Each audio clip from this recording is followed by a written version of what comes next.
Shalom, shalom, bienvenue au jour numéro 31. Le Seigneur a été fidèle.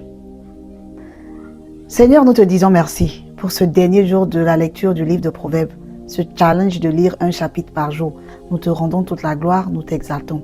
Merci pour ta fidélité, merci pour ta bonté. Reçois toute la gloire. Seigneur, nous avons pu faire cela par ta grâce et par ta fidélité. Merci pour mes frères et sœurs qui ont pu joindre, ceux qui vont joindre plus tard. Merci de te souvenir de chacun d'entre nous pour la gloire de ton nom, au nom de Jésus. Amen. Alors, chaque époque a sa propre définition du succès. Pour beaucoup, il s'agit d'honneur, d'esthétique et d'une attention éphémère. Mais la mère du roi Lemuel, dans le dernier chapitre des Proverbes, elle nous livre le plan d'une vie si robuste, si précieuse, qu'elle survit au mode, au temps et à la superficialité. Et puis aussi, elle bâtit un héritage. Comme je le disais, c'est le dernier jour, 31 jours, 31 chapitres. Nous avons traversé ensemble les sentiers de la sagesse. Et je tiens à vous remercier, à vous tous, que le Seigneur vous bénisse. Si c'est votre première fois sur la chaîne, moi je suis Yera Marie. J'ai essayé, par la grâce de Dieu, de présenter quelques résumés de chaque chapitre pour chaque jour. C'était pas facile avec les vidéos, mais le Seigneur a fait grâce. Et pour vous aussi qui avez tenu bon jusqu'au bout, que le Seigneur vous bénisse. Demain, nous serons en 2026, par la grâce de Dieu. Et comme je le dis d'habitude, si vous regardez cette vidéo en 2030, par exemple, c'est pas grave. Jésus est le même hier, aujourd'hui, éternellement. Et ces paroles-là s'appliquent à vous aussi. Le Proverbe 22, verset 1 dit « La réputation est préférable à de grandes richesses et la grâce vaut mieux que l'argent et que l'or. » Vraiment, le chapitre 31 n'est pas seulement celui de la femme vertueuse. C'est celui d'une vie vaillante. Une vie qui se base sur le respect, qui produit des fruits durables et qui exerce une autorité véritable. Souvent on dit c'est seulement la femme vertueuse, mais l'homme aussi a sa part. Et c'est bon aussi pour que l'homme sache ce qu'il doit faire. Le chapitre a commencé, parole du roi Lemuel, sentence par lesquelles sa mère l'instruisit. Que te dirai-je, mon fils? Que te dirai-je, fils de mes entrailles? Que te dirai-je, mon fils, objet de mes vœux? Ne livre pas ta vigueur aux femmes et tes voix à celles qui perdent les rois. Ce n'est point au roi Lemuel, ce n'est point au roi de boire du vin, ni au prince de rechercher des liqueurs fortes, de peur qu'en buvant, ils oublient la loi et ne méconnaissent les droits de tous les malheureux. Donnez les liqueurs fortes à celui qui périt, et du vin à celui qui a l'amertume dans l'âme, qu'il boive et oublie sa pauvreté, et qu'il ne se souvienne plus de ses peines. Ouvre ta bouche pour le muet, pour la cause de tous les délaissés. Ouvre ta bouche, juge avec justice, et défend le malheureux et l'indigent. Qui peut trouver une femme vertueuse? Elle a bien plus de valeur que des perles. Le cœur de son mari a confiance en elle et les produits ne lui feront pas défaut. Et elle continue d'expliquer. On va lire le verset 10 qui dit qui peut trouver une femme vertueuse? Elle a bien plus de valeur que les perles. Notez bien que la vertu ou la force de caractère n'est pas exclusive au genre. Le verset 25, on nous dit, elle est revêtue de force et de gloire, et elle se rit de l'avenir. Les hommes aussi veulent rire de l'avenir aussi.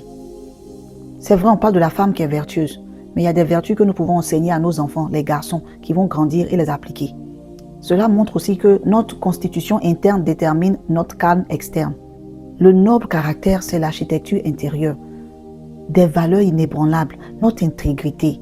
C'est ce sur quoi nous devons tenir quand tout le reste s'effondre. Cette capacité de rire de l'avenir, ce n'est pas juste un optimiste naïf. Il y a des gens qui disent « Ah, tu es trop optimiste.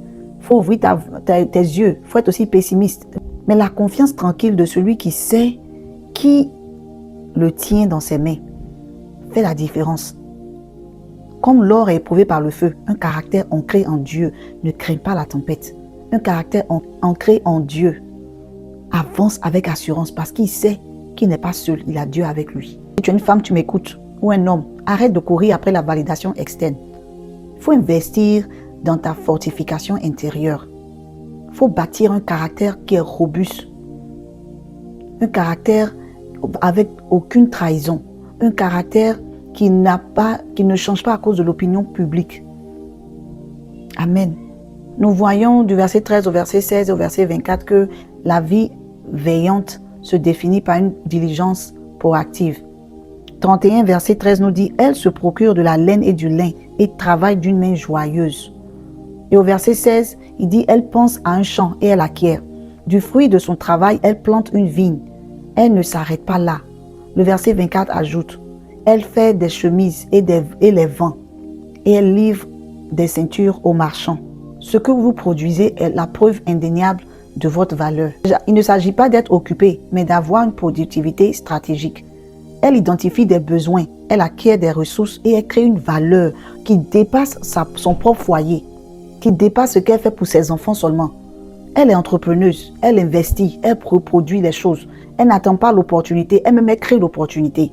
Bien aimé, en cette année 2026 dans laquelle tu vas rentrer, il ne faut pas essayer de dire tu vas attendre une opportunité. Dieu a déposé en toi la création. Tu peux créer une opportunité. Tu peux créer des choses qui peuvent t'emmener à accomplir certains objectifs. Elle est un exemple parfait de Proverbe 14, verset 23. Tout travail procure l'abondance, mais les paroles en l'air ne mènent qu'à la disette. Soyons des producteurs, pas seulement des consommateurs. Apprenons une compétence qui génère de la valeur. Ceux qui produisent beaucoup sont ceux qui sont indispensables. Elle est aussi douée d'une générosité stratégique. Proverbe 31, verset 20. La vraie puissance ne se mesure pas à ce que vous accumulez, mais à ce que vous distribuez. Nous voyons ici au verset 20 qu'elle tend la main aux malheureux. Elle tend la main à l'indigent. Ça va au-delà de l'argent. C'est du temps qu'elle prend pour donner aux autres. De la sagesse. Elle intercède pour eux, elle les aide. Votre générosité est votre capital social à long terme. Ce n'est pas de la simple charité. C'est une générosité du cœur qui bâtit un réseau invisible de gratitude et de respect. Les gens vont la respecter dans sa communauté parce qu'elle est là pour les autres. C'est vrai, on a dit qu'il faut être rare. Mais quand tu es là avec des intentions. Tu es là pour aider. Elle tend la main aux malheureux. Elle ne tend pas la main à n'importe qui. Elle ne cherche pas l'approbation des gens. Son foyer est béni et puis elle va bénir les autres. En élevant les autres, vous sécurisez votre propre héritage. On se rappelle de ce que Proverbe 11, verset 25 nous a dit. L'âme bienveillante sera rassasiée et celui qui arrose, exactement, lui aussi sera arrosé. Il y a deux genres de personnes, ceux qui sont un conduit et ceux qui sont des réservoirs. Vous voulez être le conduit. Les réservoirs, eux, reçoivent. Recherchez des occasions pour autonomiser les autres. Le monde se souvient de ceux qui aident à porter les fardeaux. C'est comme ça qu'on construit une réputation que les générations futures vont louer. Nous voyons ici son autorité.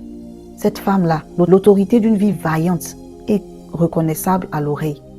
Proverbe 31, verset 6 nous dit, elle ouvre la bouche avec sagesse et des instructions aimables sont sur sa langue. Ce n'est pas une question de volume, c'est une question de substance. Vos mots sont le reflet de votre sagesse transformée. Quand vous voyez cette femme-là, elle n'a pas le temps, elle est déjà occupée à s'occuper de sa maison, à aider sa communauté. Elle n'a pas le temps à rester dans les commérages. Elle n'a pas le temps de réagir par impulsion. Ses paroles portent du poids parce qu'elles sont filtrées par l'expérience et l'intégrité. Ses instructions sont aimables. Cela veut dire que si elle te donne des conseils, tu vas écouter. Bien-aimés, maîtrisons l'art de la communication.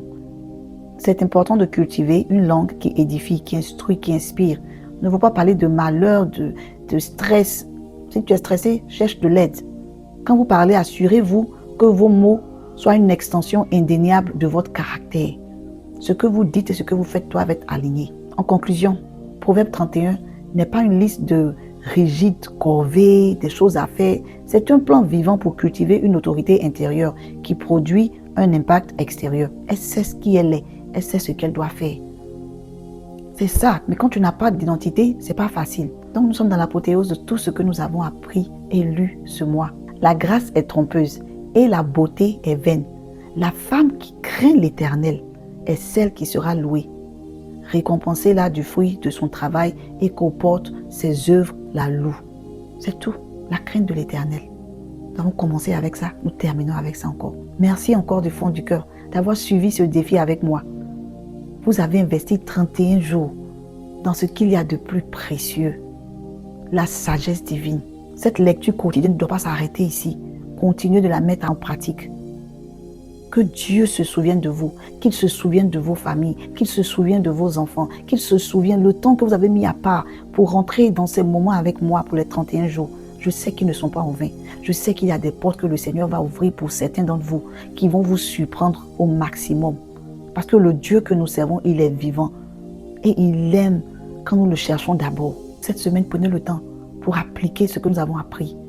Quand vous allez rentrer dans l'année, je vous ai conseillé de toujours avoir de quoi écrire, un calepin, un cahier. Repartez dans votre cahier depuis le premier jour jusqu'à maintenant et voyez ce que le Seigneur vous a dit. Restez dans les voies du Seigneur. Ne soyez pas compromis par les choses de ce monde. Le Seigneur est à l'œuvre. Qu'il vous bénisse et qu'il répond à vos prières selon sa volonté. Merci encore.